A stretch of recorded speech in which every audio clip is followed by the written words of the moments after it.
It's National Authors Day today, a day to appreciate the writers that inspire, inform, and entertain us with their words and stories. And before he became an author, our next guest was captivating us on the football field. Now he's written several books and still talking football, of course, on his podcast called You're Going to Know Commander's Justice. Former Washington football player and author Ken Harvey, welcome to Great Day, Washington. Thanks for being here.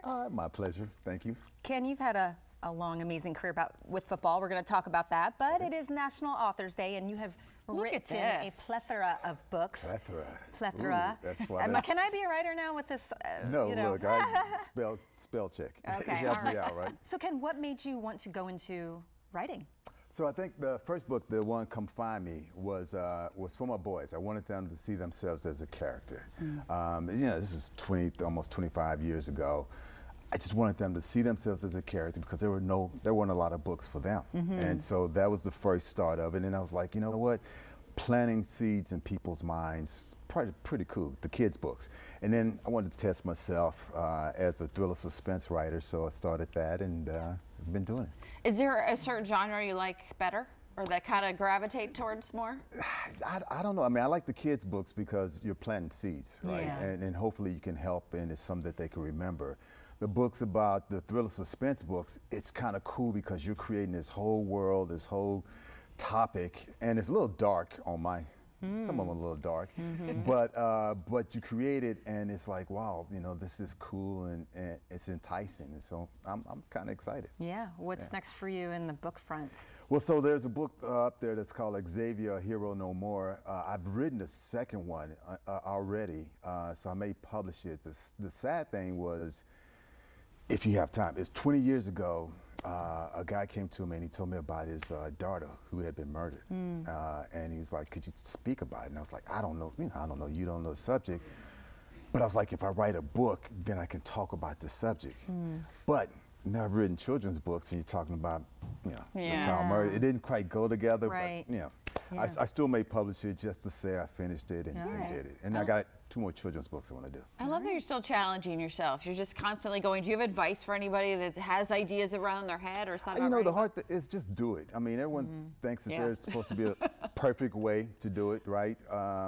And believe me, I found out through trial and error there are no perfect ways to do it, but just doing it, just sitting down, maybe taking 10, 15, 20 minutes and say, I'm going to do this every day, and something will pop out. Yeah. Okay, got us inspired. You're going to write a book. I know, I've always wanted to write one, so you're inspiring me. I just got to get the ideas out of my head, just start writing. Just start writing. I mean, whatever pops in your mind, because people have different structures. I just found out that there's a certain term for the way I write, but I write based off of, I want this emotion to come. Okay. And then I just start, and usually something pops up, and I may get stuck, but something happened during the day, and it's like, oh, that'd be great for the book. You should see my notes app on my phone. Like, whenever an idea comes up, it's in there. I just haven't sat down. Will I get autographed? Okay. When you do your book, absolutely. Can I get autographed? Absolutely. Right. So of course you never stop talking about football. You got to talk about football. So let's talk about it. Let's talk about this. Okay, let's start with yesterday, the big trades, Sweat and Young. We knew at least one was coming. One of them were going to go, yeah. But both of them, what do you think? Well, I mean, realistically, this is a move that's for the future. And you have to look at the season thus far and the way they've been performing. They've put a lot of money on the front line. So now you got 2 guys that are potentially up for their contracts. You had to make moves. And the best thing is to start rebuilding for next year. You hate saying that, but that's kind of the reality, is that you have to rebuild for next year. What's it like in the locker room to lose a teammate, especially like those 2? I mean, a lot of times you're angry. You're kind of like, this is my buddy, my boy, this is the one we've been hanging out with.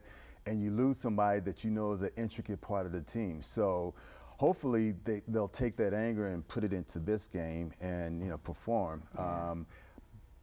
It could hurt if there's an intricate part. So losing both of them, there's an intricate part, because both of them were good pass rushers. And now you got to look and say, well, who's going to be the pass rusher? But it also, on the same side, may bring everybody together and say, okay, we got to figure out how to make this happen together. So Ken, we have about 30 seconds left, but is this the kind of stuff you talk about on your podcast? And tell us what it's called so everyone can follow it. You're going to know Commander's Justice. We try to theme it like the judges shows. You got 3 commanders, judges, and then you have an opponent who says, their team is going to win and why their team is going to win. It's fun. It is a fun thing, and we want to make it into a game show type of format. Awesome. So yes, you're gonna know Commander's Justice, and please listen. All right. So well, much I hope going they do. on. I could talk Commanders with you all day. But thank you. We appreciate you. Thank you so much. Thank you guys for having me. This is my author pose. Thank you very much. That's wonderful. Well, you can find Ken Harvey's books on Amazon and listen to his podcast at NFLalumnimedia.com. Thank you.